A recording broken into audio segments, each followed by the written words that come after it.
הנה. כן. זהו, התחלנו להקלטה. אז ערב טוב לכולם. משמח שאנשים הצטרפו אלינו בערב הזה. אנחנו נמצאים בעוד ערב במסגרת הסדרה על משמעות. בערב אנחנו מארחים פה בשמחה גדולה את דוקטור אורה סתר. אז אני אגיד כמה מילים קצרות על אורה, ואז אני אתן לה אולי להציג את עצמה ולראות לאן היא רוצה לקחת אותנו, וננהל בינינו איזשהו דיאלוג על הנושא שהיא בחרה. אז אורה היא תלמידה ומורה בדרך הבודהיסטית ובשילוב שבין בודהיזם למנהיגות וניהול. היא בעבר מרצה להתנהגות, או בעבר ובהווה נדמה לי, מרצה להתנהגות וייעוץ ארגוני באוניברסיטת תל אביב ומוסדות אקדמיים נוספים, יועצת ארגונית בכירה, שורדת מלנומה גרורתית, בת 74, אימא וסבתא. היי אורה, אהלן גיתית, טוב שאת פה. אני מתרגשת להיות פה. Mm, יותר ממה שחשבתי. mm, ההפתעות הקטנות האלה. כן. אז אתן ככה כשחשבנו על, אם תרצי לתת איזושהי כותרת לערב הזה, אז הנחת את הכותרת משמעות ועוצמת הרוח האנושית. לא, זה השם של הסדרה. זה השם לא, את, אז אני טעיתי, אבל גם התחברת לשם של המשמעות, אז אולי תגידי אותו את. אני חושבת שמה שקראתי זה על בין היציב למתחלף. בין היציב, על משמעות ורוח. משמעות ורוח. זכרתי שהיה שם משמעות ורוח, אוקיי. כן, בין היציב למתחלף. כן, זה המוטו. אז ככה אני חושבת על המילה הזו, משמעות, ולפעמים היא עלולה להצטייר אולי כגדולה מדי, כרחבה מדי, מאיימת מדי, ולפעמים אולי באופן אחר, אבל בואי תפתחי אולי מה זה משמעות עבורך. את יודעת, לפני כמה שנים הייתי פרופסור אורח באוניברסיטה ההודית, וישבתי שם, עמדתי בעצם בקורס שלימדתי קבוצה של סטודנטים, כבר לא זוכרת מה היה הנושא, ובסוף ההרצאה סטודנט הודי שואל אותי, אורמם, מהי משמעות החיים? עכשיו זה היה לחלוטין בלתי קשור כמובן למפגש, ובאופן אינסטינקטיבי עניתי לו 42, 42. עכשיו, מי שמכם מכיר את הספר של המדע הבדיוני שנקרא מסעות התייר בגלקסיה, יודע ש-42 זה התוצאה שיצאה למחשב הענק, הגלקטי, אחרי שמאות שנים הוא עבד על השאלה מהי משמעות החיים. עכשיו, עכשיו הוא קצת נעלב כי לא הבין למה אני אומרת לו כך, ואז שאלתי אותו, מה זה בשבילך כרגע משמעות החיים? אז הוא אמר משהו כמו להקשיב לך וללמוד. ואני חושבת שזה עשה לי משהו שמזמן לא, ככה, זאת אומרת, אחר כך קצת התביישתי, היה לי לא נעים שעניתי ככה, אבל אני חושבת שהתשובה שלו פקחה לי את העיניים לזה שהמשמעות היא לא בהכרח הדבר הגדול האינסופי, הענק in search אדם מחפש משמעות ובסוף הוא מוצא או לא מוצא אותה את המשמעות, אלא יש את המשמעויות של הרגע. ולכן מבחינתי זה עדיף לומר משמעויות יותר מאשר משמעות. כן. כי הוא אמר לי, כרגע זאת המשמעות של חיי, לשבת פה, להקשיב, לשאול, לחשוב ביחד. זה משמעות מקומית, היא נשמעת משמעות קטנה, אבל זה נכון לעכשיו. וזה פתח לי צורת חשיבה בתור מי שכל החיים חיפשה את הייעוד, מצאה את הייעוד, הייעוד התחלף, דברים השתנו כל כך הרבה פעמים, כל כך הרבה טלטלות, כל כך הרבה שינויים. ושאלתי את עצמי מה יציב ומה מתחלף. האם המשמעות של החיים היא איזשהו דבר גדול שבגללו אני חיה, כמו שפרנקל דיבר עליו, הדבר שאם אני אשאל את עצמי למה אני לא מתאבדת, זאת תהיה התשובה, משהו שהוא מעבר לי, משהו שהוא עתידי, משהו שהוא רציני מאוד, או שזה יכול להיות שהמשמעות היא מוטת הנוכחות, היא מוטת הרגע, היא מוטת היכולת שלנו בכל רגע, בכל שלב, למצוא או לא למצוא משמעות. והרבה פעמים אנחנו נמצאים באיזשהו ריק, ואנחנו אומרים, רגע, אבל זה חסר משמעות מה שאני עושה. מה המשמעות של מה שאני עושה? מבחינתי הריק הזה זה דבר נפלא, אז הוא לא נעים, אבל הוא כן. דבר נפלא. אז אני ככה רוצה לחזור להתחלה של הדברים שאמרת, ולהגיד שבאמת החיפוש הזה אחרי משמעות כמשהו שחיצוני לנו, המשמעות הגדולה, משמעות אחת ויחידה קבועה, היא קצת חיפוש אחרי זה משהו אידיאלי, כמעט הייתי אומרת, ובמקום זה ההחלפה של זה בחוויה שלי זה זיקה למציאות. זאת אומרת, זה לא משהו שמחכה שאני אגלה אותו שם, אלא זה משהו שאני בוחרת להיות, זה הדרך שבה אני בוחרת להיות בזיקה אל מה שיש כאן כרגע. אה, זה תראה, קצת, כן, תגיד. אני חושבת שיש כאן שתי גישות עקרוניות שמתייחסות למשמעות, בעיקר למשמעות החיים. שגישה אחת היא גישה, נקרא לה הרוחנית קלאסית, שאומרת שלחיים שלך יש משמעות, ואם את תחפשי אותה מספיק, או תחקרי מספיק את עצמך, את הסביבה וכולי, את תגלי אותה. חברתי פנימית נצר רוסו כתבה ספר שנקרא משמעות מחפשת את האדם, שזה גישה אחרת. הגישה האחרת שאומרת, יש משמעויות, הן נמצאות באמת בזיקה, הן נמצאות באמת באינטראקציה שלנו עם העולם כרגע. אם אני מסתכלת על החיים שלי, אז אני עברתי באמת ממשמעויות מאוד מאוד נקרא לזה אנוכיות או אקוצנטריות או ממוקדות עצמי, אני חושבת שזו מילה יותר יפה, של להיות נאהבת, כאילו סולם מאסלו כזה, להיות נאהבת, שיעריכו אותי, שיראו אותי, שידברו עליי, שאני אהיה מצליחה, שאני אהיה, איך אני אקרא לזה, פרפקציוניסטית, שאני אהיה פרפקט בכל דבר שאני עושה, שאני אשיג כל מיני דברים. אלה היו משמעויות, וכשהשגתי היו לי באמת כמה רגעי שמחה ואושר, שגם הם כמובן חלפו. ובאיזשהו שלב די מוקדם בחיים, היה לי איזשהו קול פנימי כזה, שאמר לי, את צריכה ללמד, ואת צריכה ללמד אהבה. עכשיו, לא היה לי מושג מה זה אומר, כאילו, וואלה, מה? כאילו, למה, מה אני יודעת על אהבה שאני יכולה ללמד אותה? מה זה בכלל? כאילו, לא לצטט את ביאליק, שכולנו יכולים לצטט אותו כרגע, מה זאת אהבה, אבל זה היה מין חוויה כזאת, שזה משהו בסיסי בחיים שלי. עכשיו, הדבר הזה מלווה אותי כתמה משמעותית. לאט לאט אני מנסה לפענח יותר, לראות מה זה אומר, אבל זה לא, לא נמצא בכל רגע בחיי, זה לא מה שנותן את הטעם, את חדוות החיים, את העושר המצופה. זה משהו שהוא יותר, נקרא לזה, בחזקת ייעוד, אוקיי? בחזקת, אם מצאתי את הייעוד שלי, אז בסדר, אבל האם הייעוד תמיד נותן לי משמעות? לא, יש הרבה משמעויות. הרבה תקופות שהיו לי ילדים קטנים, המשמעות שלי הייתה באמת באימהות, ובזוגיות, ובסבתאות, היום יותר מתמיד. ובאיזשהו שלב שחליתי, והייתי על סף המוות, ויצאתי משם. אני פה. הדבר שהיה לי הכי חזק, אני חושבת, זה זה המשמעות של כל רגע.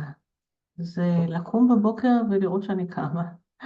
זה לשמוע, הלוואי וזה היה ציוץ הציפורים, כרגע בונים לי מתחת לבית, אז זה לשמוע את הטרקטורים ואת המנופים ואת הפועלים חוצבים. והמשמעות זה לראות את השמש זורחת, והרבה משמעויות קטנות במשך היום שהן באיזשהו קשר עם המציאות, ואני חושבת שזה גם, כאילו, זה לא מתנגש בייעוד או במשמעות היותר פנימית שהגדרתי לעצמי או שהוגדרה לי, אני אפילו לא רוצה להיות יותר מדי מיסטית, אבל זה היה סוג של חוויה כזאת, אלא, אלא להרגיש ששניהם נמצאים שם, ששניהם נמצאים והמשמעויות הקטנות היומיומיות המתחלפות, הן לא תמיד קטנות, לפעמים הן מאוד גדולות. כשאני עושה פרויקט ייעוצי, או אני עושה פרויקט בהוראה, בונה קורס. זוכרת את הקורס הראשון שבניתי שנקרא עסקים, רוחניות וניהול, או משהו כזה. ולימדתי את זה בלהב באוניברסיטת תל אביב בפקולטה לניהול. כאילו, ולא ידעתי אם ירשמו אנשים, אבל אמרתי, עצם העובדה שמתפרסם קורס כזה מבחינתי, וואי, נותן לי את השמחה הכי גדולה. וכשנרשמו 35 איש וגם באו וגם נתנו אחר כך הרבה מאוד משובים חיוביים, אז אני הרגשתי אושר גדול, זה לא היה קשור לאהבה, זה לא היה קשור ללמד, זה היה קשור לזה ששמתי על השולחן במקום הכי לא צפוי, נושא שאני חושבת שראוי לדבר עליו גם בהקשר של ניהול, גם בהקשר של עסקים. ואני חושבת שנתת ביטוי גם המפ... ביטוי למה שמעסיק אותך בתחום שהוא מצד אחד התחום המקצועי שלך, ולכאורה על פני הדברים מאוד רחוק מהתחום הזה, אבל יכלת כמו לאחד את העולמות האלה. תראי, אני חושבת שהרבה מאוד שנים, יש כאן בין הנוכחים בדודה אחת שמכירה אותי כל השנים, ואני חושבת שהיא יודעת יותר מכולם עד כמה אני הייתי מפוצלת. אוקיי, הרבה שנים אני הייתי בין העולם הרוחני ובין העולם המאוד מאוד פרקטי של להיות מרצה באוניברסיטה, של להיות יועצת ארגונית, של להיות מנכ"לית של חברת ייעוץ, להיות מנכ"לית של סטארט-אפ, להיות מנכ"לית של להב, כאילו כל מיני אבני דרך כאלה שהן היו מאוד מאוד מאוד פרקטיות. אני נורא נורא טובה בלעשות תזרים מזומנים, אוקיי? ומצד שני, היה כל הזמן את התחושה שמשהו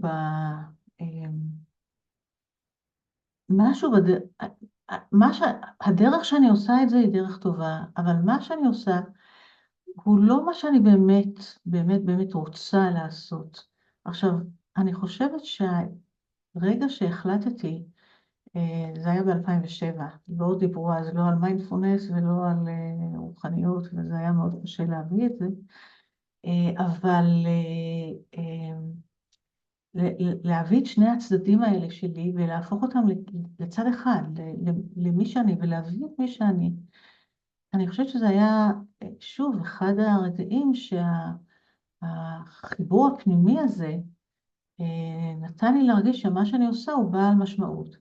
אז עשיתי את זה כמה שנים, ואחר כך לימדתי עם יענקל'ה לירז וקורסים ב-EDR וכל מיני כאלה, ובשלב זה נגמר. אוקיי? זה איבד את החשיבות, ואז פתחתי קורסים למיינדפולנס, שזה גם היה נפלא, כי לא דיברו אז כל כך על מיינדפולנס, וגם זה אחרי כמה שנים, כאילו, המשמעות כאילו התנדפה. ה- ה- ה- ודברים אחרים עלו, אוקיי? אז אני חושבת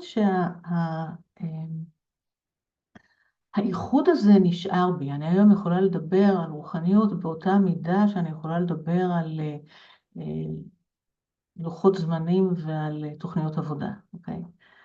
וזה לא סותר. ואני מביאה את השפה של הרוח למקומות הכי הכי מוזרים שאפשר, לבתי המשפט מצד אחד, לבתי ספר מצד שני,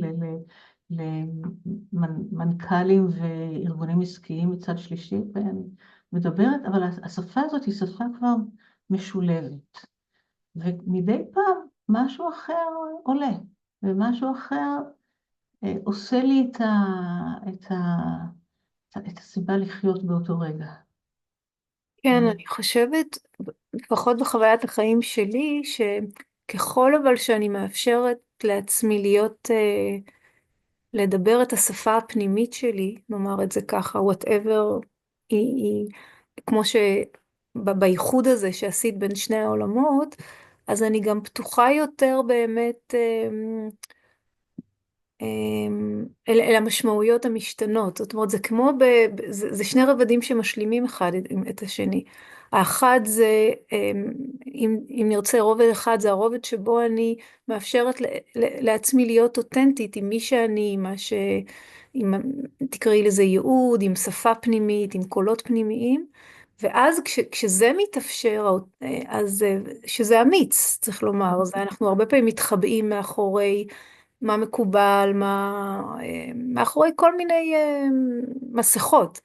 אה, ומרגע שאפשרתי לעצמי את זה, אז גם יש משהו, סליחה, במגע שלנו עם המשמעויות המשתנות שבאות והולכות, שמאפשר לי הרבה יותר להיענות אליהם, כי כבר מצאתי את השפה שלי. אה, ובואי נספר כאן את מה שסיפרת לי כשהתכוננו, שאת באה מעולם המשפט, ואת בעצם עורכת דין, והיית במחלקת הבג"צים, ו... ועשית שיפט לעולם הטיפול. זה מעניין, זה נורא מעניין כמה, כשאומרים את זה עליי עדיין משהו בי נרעד, כמה קשה לי להזדהות עם, למרות שעסקתי בזה, אמנם לפני 30 שנה, אבל עסקתי בזה לא מעט שנים, וכמה משהו בי נרעד עדיין כשאני, אה, וקשה לי עם זה, לא בגלל שיש משהו לא פגום בדבר עצמו, אלא בגלל שאני מאוד לא מצאתי את עצמי שם. אה, ולקח לי הרבה שנים והרבה תהייה ובה' ובעין ובת' ובט', עד שהלכתי וחיפשתי שפות אחרות. בהתחלה זה היה פסיכולוגיה הקלינית, ואחרי זה זה היה הדרמה, שבה באמת מצאתי בית, אבל באמת, בדיוק כמו שאמרת, המצאתי בית זה לא איזה תחנה סופית. זה גם זה פושט, כל הזמן פושט צורות ומשתנה. אני כן. חושבת שמה שאני, היה לי חשוב לעשות, זה לערבב את השפות. ואני חושבת שערבוב השפות נתן לי את ההנאה הכי גדולה.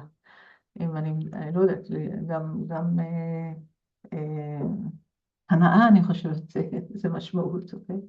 זה נתן לי המון הנאה לבוא למקום שבו כמעט גירשו אותי. זאת אומרת, נתתי פעם הרצאה בפקולטה לניהול, כן? עשינו מחקר, אני ושני קולגות שלי, על הקשר שבין רוחניות לבין התנהגות לא נאותה בארגונים. הממצאים אגב היו מאוד מוזרים, אולי נדבר עליהם עוד מעט, אבל...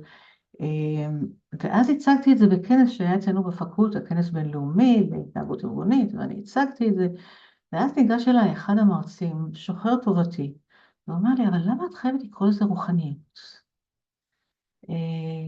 כן, כי זה השפה שלי, כי זה אני.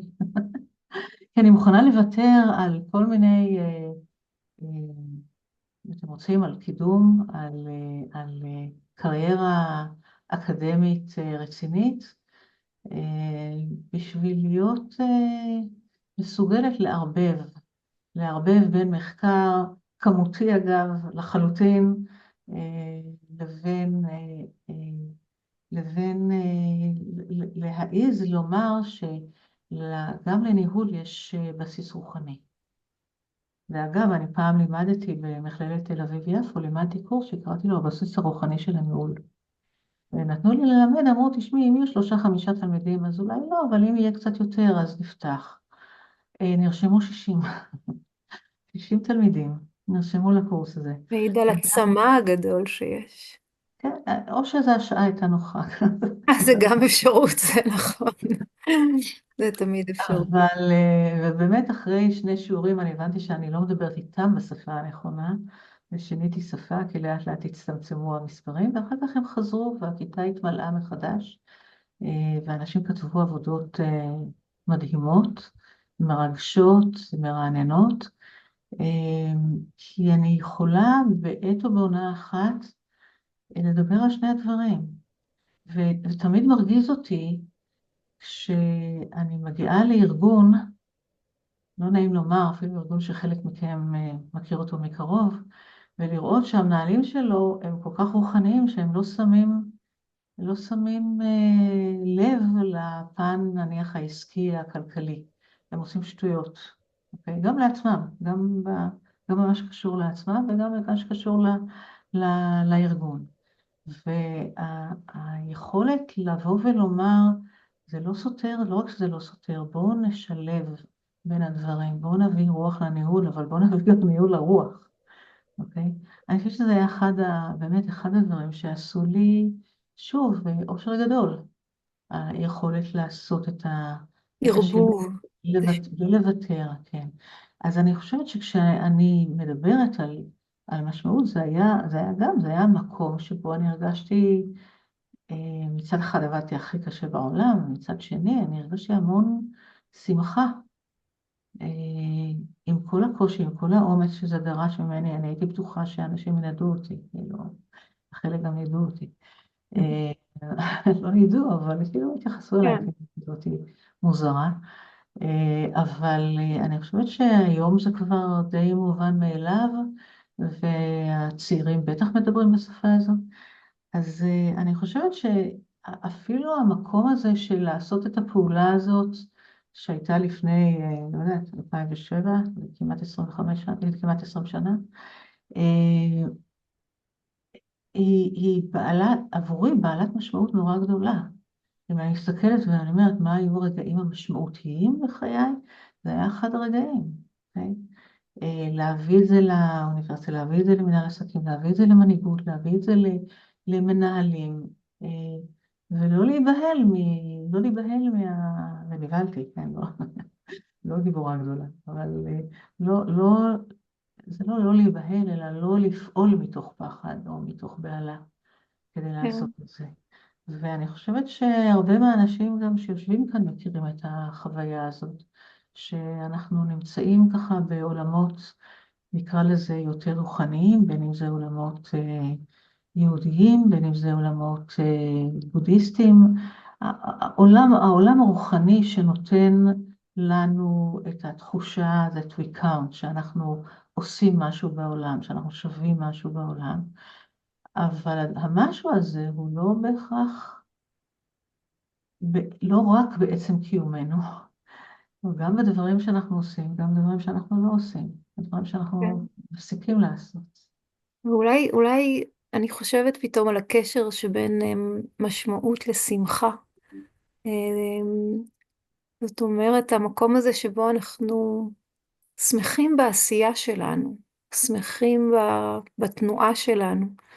אני לא, ככה, אני לא יודעת פה מי מכיר, אבל יש, כשהבודה יוצא ללמד, והתלמיד הראשון, או חמשת התלמידים הראשונים שאותם הוא מלמד, ולכאורה הוא כבר הגיע להערה, לכאורה הוא כבר, ובכל זאת הוא בוחר ללמד. אבל יש בסוף הדרשה על הנעת גלגל הדרמה, זה הדרשה הראשונה שהוא נושא לתלמידים שלו, יש שם קטע שתמיד מרגש אותי, שכשהתלמיד הראשון מבין את מה שהוא מדבר עליו, הוא כמעט, אני מדמה אותו עכשיו, זה תיאור שלא נמצא, צועק בשמחה, הבנת קונדניה, הבנת. כן. מהמם. והשמחה, עכשיו, השמחה הזאת גם של האינטראקציה, זה ממש רגע של מציאת משמעות מקומית, מקומית. את יודעת, מה קטן, מה גדול, זאת שאלה גדולה. את יודעת, אני חושבת שבהקשר שאת מספרת על הסיפור של ההתעוררות של הבודה, הרי בהתחלה, אחרי שהוא התעורר, מילא שהוא לא רצה להיות מורה וכל האלים באו אליו וכל מיני כאלה, אבל האנשים הראשונים שהוא דיבר איתם לא הבינו מה הוא רוצה מהחיים, לא הבינו מה הוא רוצה מהחיים שלהם. הם הבינו שהוא עבר משהו ושהוא איש טוב, אבל הם לא, זה... והוא המשיך בדרך, תחשבו, הוא הגש מבודגאיה, שהיה ההתעוררות עד איפה שהוא פגש את התלמידים, ליד ורנסי, יש איזה כמעט 300 קילומטר, זה 270 קילומטר. זאת אומרת, הוא הלך שבועות, אם לא חודשים, בדרך הזאת, והוא דיבר עם כל מיני אנשים, וזה לא עבד לו. עם התלמידים, הוא זיקק את זה. זאת אומרת, מה שאני מנסה לומר זה שהרגע של השמחה הזה, הוא היה אחרי הרבה רגעים של תסכול. הרבה, אחרי דרך ארוכה, אוקיי? עוד פעם, אני רואה את הסיפורים האלה בלי קשר לאמיתות ההיסטורית שלהם, אלא בגלל האמיתות ההומנית שבהם, האנושית שבהם. זה מזכיר לי, אוי, מה קרה פה? זהו. טוב, בסדר? מכבים מסכים, אני לא יודעת למה.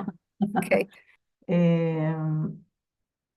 אני נזכרת במפגש שהיה לנו לפני כמה שבועות עם מנהלי בתי ספר, על מיינדפולנס ודברים מהסוג הזה. אתם איתי? אני לא יודעת מה קורה פה. וואי. אנחנו שומעים אותך כל הזמן, אורה. אתם רואים אותי גם? גם רואים אותך. אוקיי, בסדר. אז אני לא רואה אתכם, אבל אני מקווה לדעת אם שאתם תהיה לדעת. בעיה, אני מיד אגיד לך, אבל כרגע רואים ושומעים. בסדר, תשלחי לי וואטסאפ אם זה לא זה, אוקיי, אוקיי. אני לא מבינה למה אני לא רואה.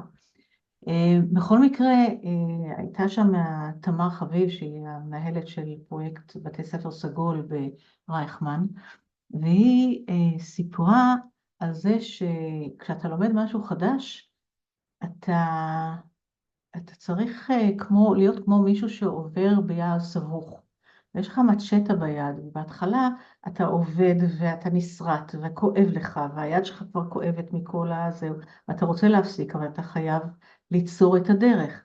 ובפעם השנייה שאתה עובר, עדיין יש שם שיחים שדוקרים אותך מהצדדים וכל מיני כאלה. אבל ושוב אתה צריך להשתמש במצ'טה כדי לעבור, עד שאתה מגיע לשלב שבו השביל מספיק רחב בשביל שאתה לא צריך את המצ'טה. אבל ברגע הזה שהשביל קיים, כאילו משהו נגמר. השביל כבר קיים, כן. אז אתה מחפש שביל אחר.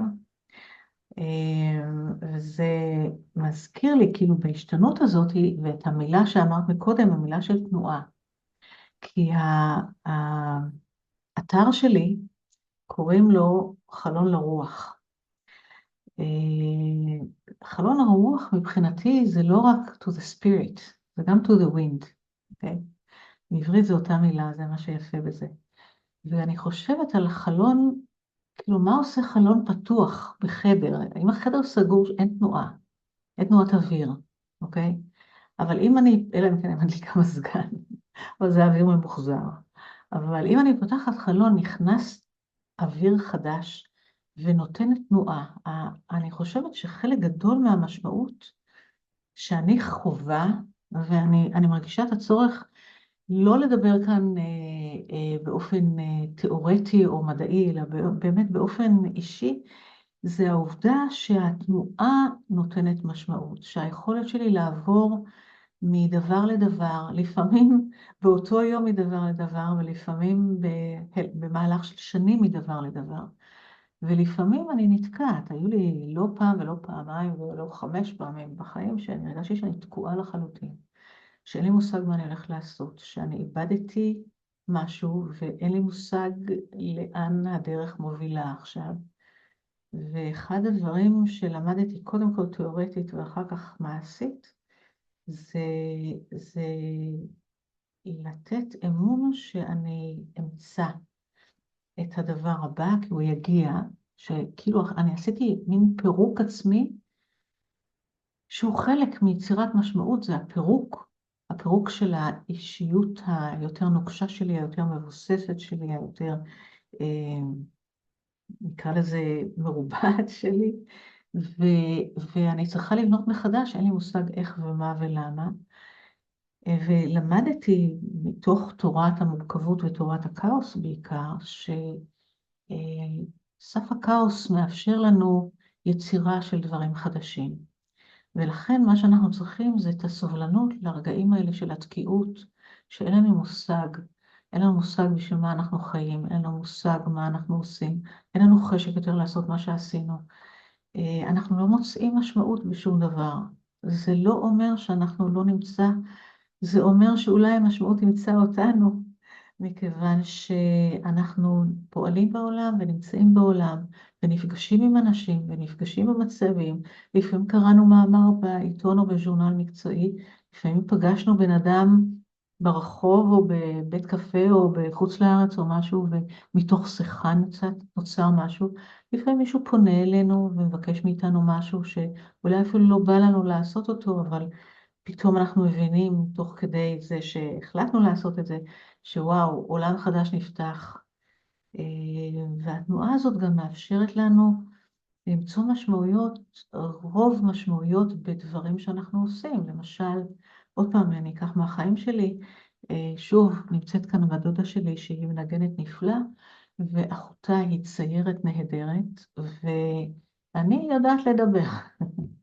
ולפני איזה 20 ומשהו שנה התחלתי לצלם, ואחר כך לצייר, ופתאום אני מציירת. כאילו, אני עם שתי ידיים השמאליות, אבל זה בגלל שהגדרתי את עצמי כך, וברגע ששחררתי, וניסיתי, כי מישהו הכריח אותי לבוא לאיזשהו ציור, והתלהבתי, אני מגלה בעצמי דברים חדשים, אני לומדת דברים חדשים, אני מרשה לעצמי להתנסות בדברים חדשים, ואני מגלה משמעויות חדשות. רק עכשיו התחלתי לעשות קרמיקה, אני חושבת שגם את עושה קרמיקה, נכון? נכון. אני גם חדשה בזה שנה, אבל זה מעניין כי, את יודעת, אחד השירים שהכי מלווים אותי ושאני מאוד מאוד אוהבת זה Sleep Siding Away של פול סיימון. והוא מתאר שם את הדבר הזה שאנשים חושבים שהם עולים, בפרשנות שלי, על הדרך הראשית לאנשהו, ובעצם החיים מתרחשים כשאנחנו גולשים לצדדים. כן.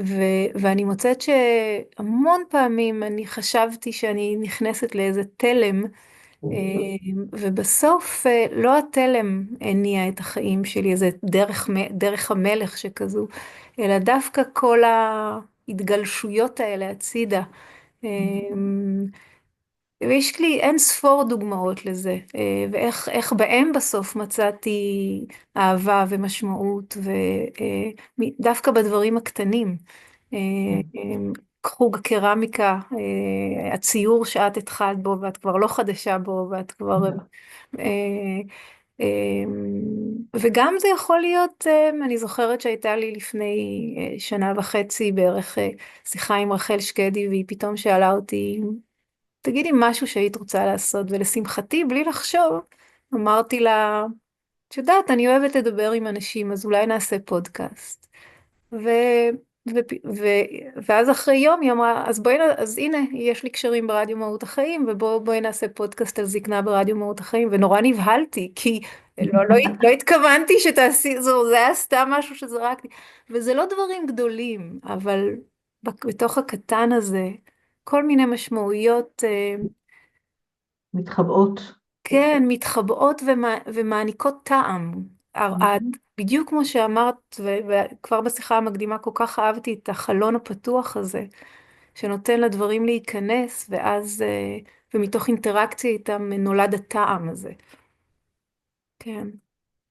ועדיין אני חושבת שאחת השאלות שאנחנו, אין לי תשובה, אבל אחת השאלות היא שוב, אני יכולה לשאול את זה בגישה רוחנית ולומר מה הייעוד שלי, ואני יכולה לשאול את זה בגישה אקזיסטנציאליסטית ולומר איזה ייעוד אני מייצרת לעצמי. כן. אבל השאלה של האם יש תמה או תמות מרכזיות בין כל המשתנה הזה, בין כל התנועה הזאת, האם יש תמות מרכזיות שהן יותר יציבות, אוקיי? הם לא כל הזמן, אני לא כל הזמן מרגישה את טעם החיים בללמד אהבה. אני לא יודעת אם אני לומדת אהבה, אבל אני לומדת באהבה. אבל אני חושבת שמעניין אם אנחנו שואלים את עצמנו בבחירות שעשיתי בחיים, בבחירות השונות לעשות ולפעמים בבחירות לא לעשות, האם יש תמות? והאם התמות האלה הן תמות, בוא נאמר ככה, הרבה פעמים אני שומעת, לדוגמה, לימדתי פעם קורס לאנשים לקראת פרישה לפנסיה. הייתי אז מאוד צעירה והם נראו לי נורא זקנים, היום הם נראים לי צעירים, אבל זה סיפור אחר. ושאלתי על איזה בחירות הם עשו בחיים, ומישהו אמר לי, תשמעי, אני 40 שנה, אתם איתי? לגמרי איתך, לגמרי אוקיי. איתך. אוקיי, עכשיו המסך שלי בכלל הלך לאיבוד, אני לא יודעת מה קרה לו, כנראה אין... רגע, אולי אני אעשה משהו נועז, שנייה. תעשי משהו נועז, מקסימום תתחברי מחדש. רגע, רגע, רגע, אני אעשה משהו אחר, ואולי עכשיו אתם תראו אותי אחרת, ממקום אחר, שנייה. אוקיי. כן, אה, את רואה אותנו? כי אנחנו כל הזמן ראינו אותך, אוקיי. פשוט אני רואה אותם, פשוט היה לי את הלפטופ ואת המסך הגדול, ועכשיו אני... זהו. מה התחלתי להגיד? אני כבר לא זוכרת. אה, דיברת על התמות המארגנות בחיים. אבל אני לא זוכרת מה אמרתי. דיברת על מישהו ספציפי, על מפגש שלך עם מישהו ספציפי, אבל זו דוגמה עצמה לא מאוד... אני מאוד לא... אבל תראו, אני התמה... ב-74, זה קורה, אתם יודעים, בטח זה קורה. אבל אני חושבת על מה שהגדרת כתמה המארגנת שלך, שזה אהבה או לעשות טוב, או יש לזה כל מיני שמות. הרבה פעמים אני שואלת את עצמי אם זה לא בסוף התמה המארגנת של רובנו, לבקש טוב הזה.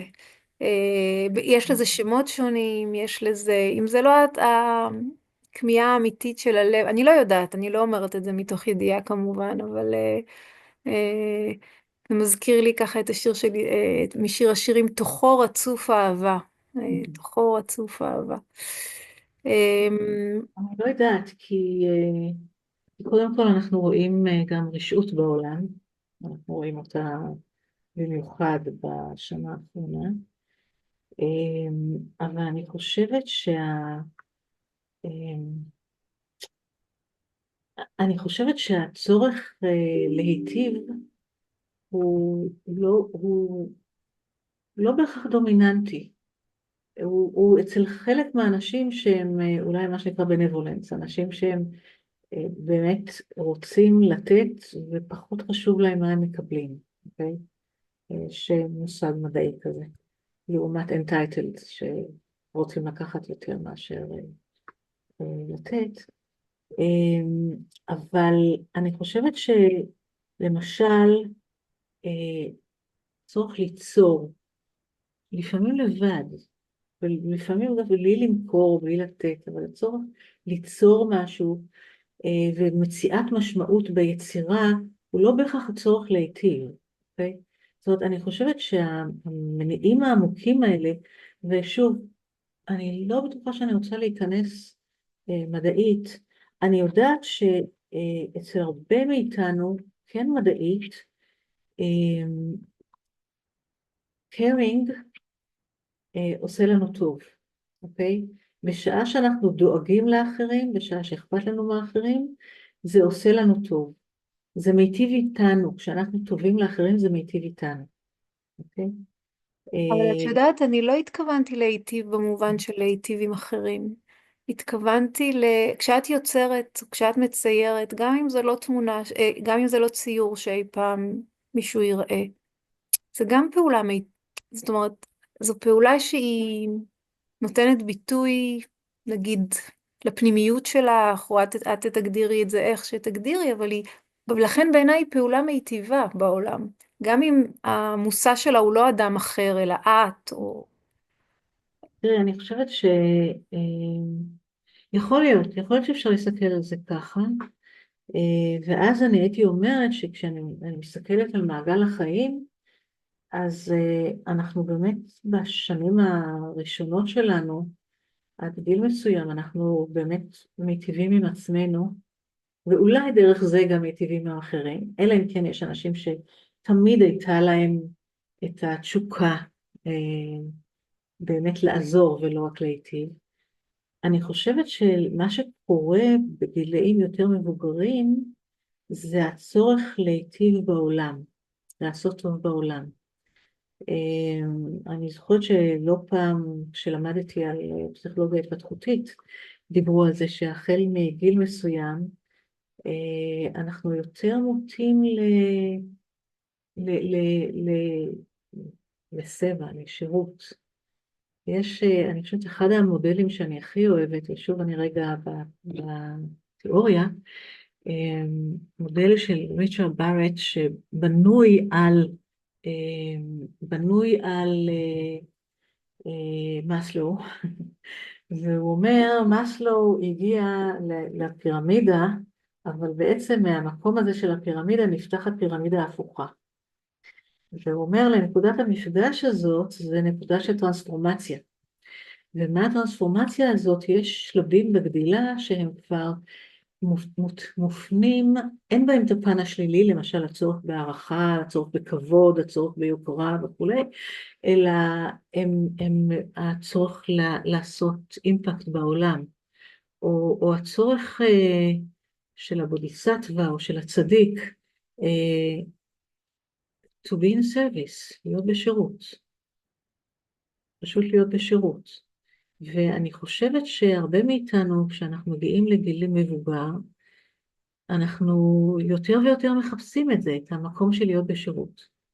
בלי לוותר על החלקים שלנו. כן, בלי לוותר הוא חשוב, כי זה לא משמעות אחת שמשתלטת, נדמה לי, את תגידי, אבל זה המון משמעויות שמצטברות יחד. זאת אומרת, הצורך באהבה, אני לא חושבת שהוא הצורך להיות אהוב ולהרגיש אהובים, הוא קיים תמיד ברמות שונות, בדרכים שונות.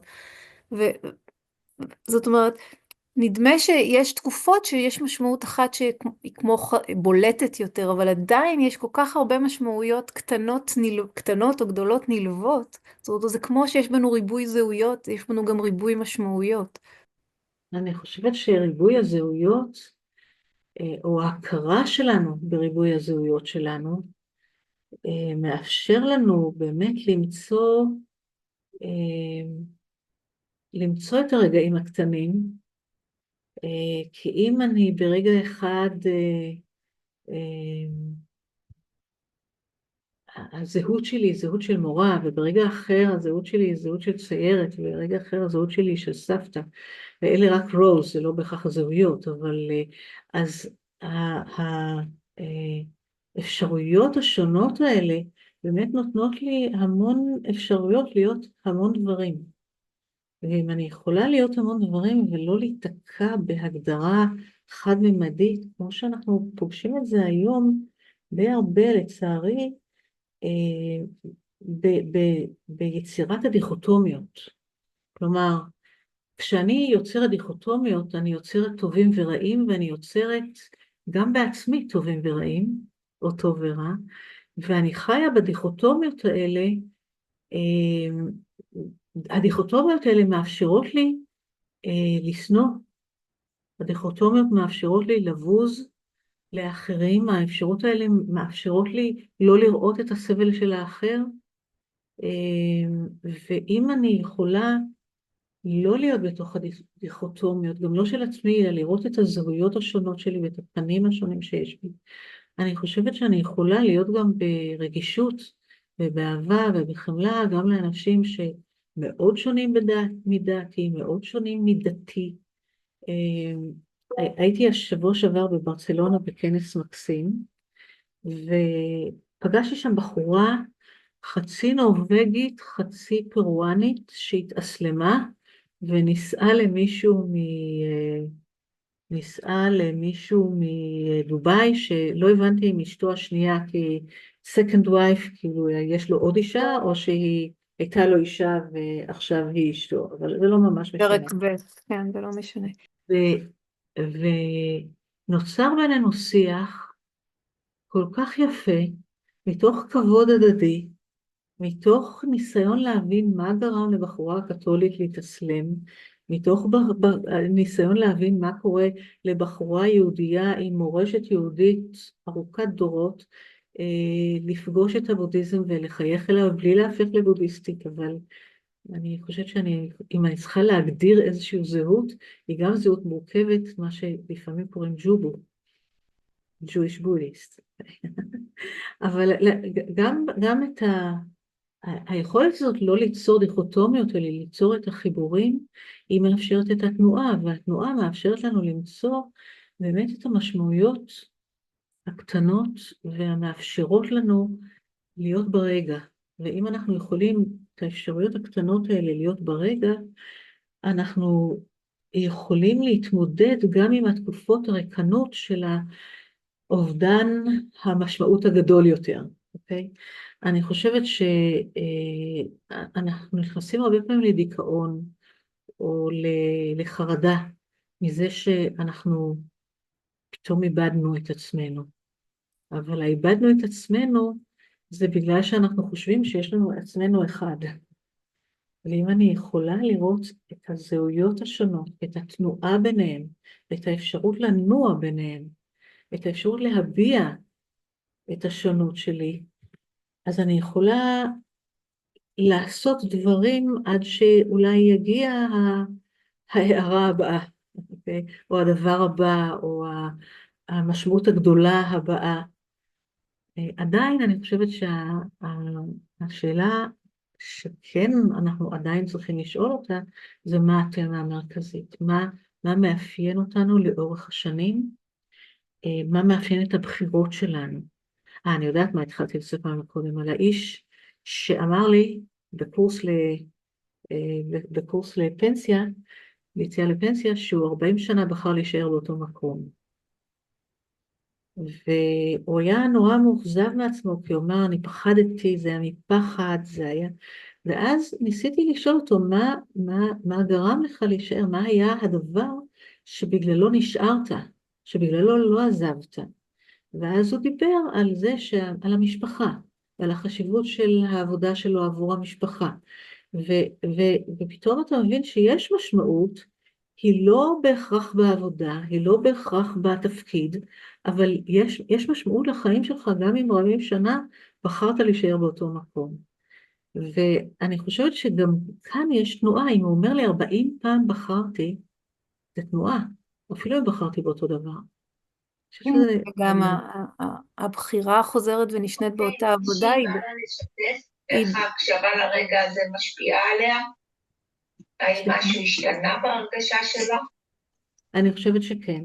אני חושבת אני שסיפרתי לו סיפור. מוכנה לשתף מה היה בקודם.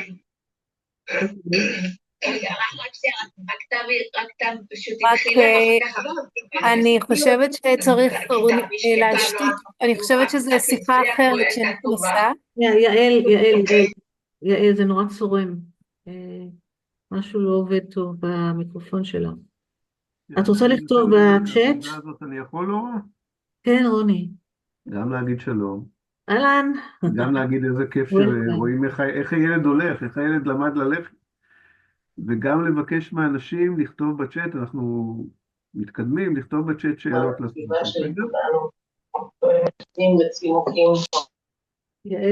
בואו נכתוב הודעות בצ'אט, ואורה תתייחס לזה בסוף. כן, האמת שאנחנו כבר באמת לקראת הסוף, אנחנו קצת חוזרים על עצמנו כבר, אז אני רק אומר שמבחינתי החיבור בין משהו, תמה או תמות מרכזיות, לבין ההתחברות למה שקורה במפגש שלי עם החיים, מיום ליום, מרגע לרגע, ולפעמים משנה לשנה, זה לא תמיד מתחלף מהר. היכולת שלי להיות מאוד במיינדפולנס, לעצמי, למה שקורה לי, למה שאני חושבת, למה שאני מרגישה, מאפשר לי באמת במידה רבה מאוד, גם לנוע וגם להיות במקום הזה של השמחה, או של ההנאה, או של אני לא אוהבת מילים גדולות כמו אושר, זו מילה שנראית לי חוצפנית קצת. אבל הרגעים האלה של הג'וי, של השמחה, של העשייה המשמעותית, או העשייה, או אי העשייה, אוקיי? אני חושבת שנורא חשוב כאן לזכור שלפעמים לא לעשות זה העשייה הכי משמעותית. לא רק האיש שהוא ש40 שנה בחר לעזוב, ולפעמים אני רואה את הילד שלי נופל ואני לא עוזרת לו כדי שהוא ילמד ליפול ולקום. זאת אומרת, סוג של אי עשייה שמאפשר לי לראות את הילד שלי גדל ונהיה עצמאי, אוקיי? כדוגמה. אז כן. אלה סוג הדברים שאם אני יכולה להיות ברגעים האלה, ולהיות בהשתנות הזאת, ולהיות בתנועה הזאת, אני חושבת שזה... יעל, בבקשה, אני לא... יעל, אנחנו לא מצליחים... יעל... אני רוצה להשתיק אותה וכל פעם עולה לי מחדש. צריך כן, אני חושבת שהיא... לא, אני מנסה להשתיק אותה וכל פעם... הנה, אני השתקתי עכשיו, בסדר. אני אגיד, אורג, שכשאני מקשיבה לך ולסיפור של האיש עם 40 שנה שעבד באותה עבודה, אני פתאום חושבת על זה שכשאנחנו, זאת אומרת, מסתכלים על מה שקראת לו תמה מארגנת, זה כמובן לא כדי לכבול אותנו בתוך התמה, אלא כדי להאיר באופן אחר, ואת מהלך חיינו, ולגלות את המשמעויות שלפעמים חמקו מאיתנו. ופתאום הסיפור שלא עזבתי את העבודה 40 שנה, הוא כבר לא סיפור של החמצה, אלא הוא סיפור של מחיר שהייתי מוכן לשלם בשביל דברים שחשובים לי יותר, למשל, אני מכניסה, או זאת אומרת, הייתי מוכן להתפשר, לא לשנות עבודה, כי הייתי כל כולי במשפחה שלי. ואז זה צובע את הדברים באופן אחר לגמרי. אז התמה המארגנת היא בעצם סוג של התבוננות. כן, כן. אני חושבת שזו שאלה, השאלה של מה התמה המארגנת של הבחירות שלי, זו שאלה שהייתי מזמינה אתכם להישאר איתה, אבל גם להבין הנרטיבים שאנחנו מייצרים לעצמנו ניתנים לשינוי, והשינוי הזה גם הרבה פעמים מחלץ אותנו מתקבויות, מהתבוננות שלילית, מביקורת עצמית קשה, מחוסר חמלה לעצמנו.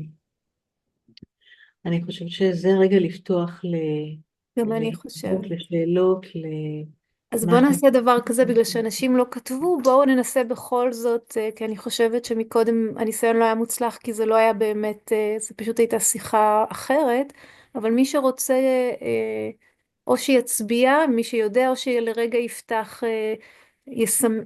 יפתח את הרמקול ופשוט ישאל. נעשה את הניסיון הזה.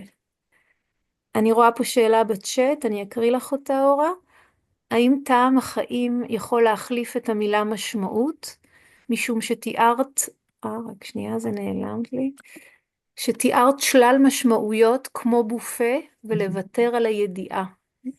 אני רוצה להדגיש, אני לא ויתרתי על לוותר על הידיעה הכוונה. כן, אני לא ויתרתי על הידיעה. אני אומרת שזה, כאילו, אם אני מרגישה שיש לי איזשהו ייעוד, או שליחות, אני לא יודעת, המילים הגדולות האלה, זה בסדר, זה לא סותר, יציבות ותנועה לא בהכרח סותרים אחד את השני, אוקיי? אני הייתי רוצה לראות שיש לי תמה מארגנת, או איך שלא תקרא לזה, ואני הייתי רוצה לראות גם שאתה יכול לנוע בין משמעויות. עכשיו, האם טעם החיים יכול להחליף את המילה משמעות? תראו, בעיניי למילה משמעות יש משמעות. והמשמעות של המילה משמעות היא פרשנית, אוקיי? המשמעות היא הפרשנות שאנחנו נותנים למשהו. מה המשמעות של המילה מים, אוקיי? מה המשמעות עבורנו של המילה כאב? מה המשמעות שעומדת מאחורי הדברים? ומכיוון שהיא פרשנית, היא שלנו. וטעם החיים זה לא בהכרח פרשני, זה אולי תחושה, זה מצב רוח, זה תחושה של גיליתי, וגם טעם שהחיים משתנה. אז אני לא חושבת שהם זהים, אני חושבת שהם מתחברים, אבל הם לא זהים. תודה על הפון של דבש. יש עוד מישהו שהיה רוצה גם בפתיחת מיקרופון לשאול? רק להוסיף שזו שיחה מאלפת מבחינתי, מעניינת מאוד, מעוררת מחשבה. פשוט תודה. תודה.